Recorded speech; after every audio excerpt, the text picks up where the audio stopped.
If you're a child, the things you hear and see and do are shaping you. As an adult, you have to crack into that neural circuitry and reshape it. In childhood, the whole brain is literally more plastic because there's more space for the neurons to move around and make new connections. The whole environment, the chemicals that are swirling around in there are set for plasticity because we were basically designed to come into the world and be customized to our experience. So if you're an adult, say if you're a 35-year-old man with a family or a 35-year-old woman with a family and a job, and you want to learn a new skill, what is the best way to force your brain to accept these new patterns and learn this quickly? By attacking two separate parts of a process. Neuroplasticity is not an event. It's a process, and it has two parts. The first one is if you want to learn and change your brain as an adult, there has to be a high level of focus and engagement. There's absolutely no way around this. Now, the reason for that is that there's a neurochemical, norepinephrine, also called adrenaline, same thing, that's released in the brain and body. Most people back off at that point because they feel this agitation.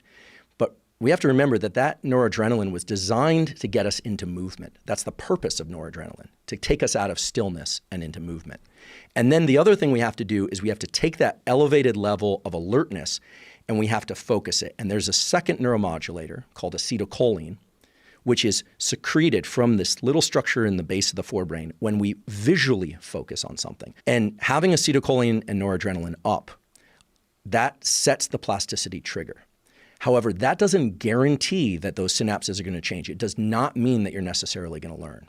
Oh, no. What guarantees that that process will be converted into literally the change in the connections between neurons, sometimes new neurons, but mostly the change in the strength of the connection, so that eventually you don't have to do duration path outcome, you can just be reflexive about it, is states of deep sleep and any state where you're not doing duration path outcome. A lot of the changes in these brain structures occurs after learning during deep sleep, in particular slow wave sleep. But it also occurs during periods of naps and shallow sleep, or even just periods where people deliberately decompress, where they're not focusing on any one thing in particular. Elite performers like elite military, elite athletes, I'm sure you're familiar with this, they understand that the ability to toggle back and forth between these high alert, high attentional states and deep rest is not just the key to performing what you can already do, it's also the ability to get better over time.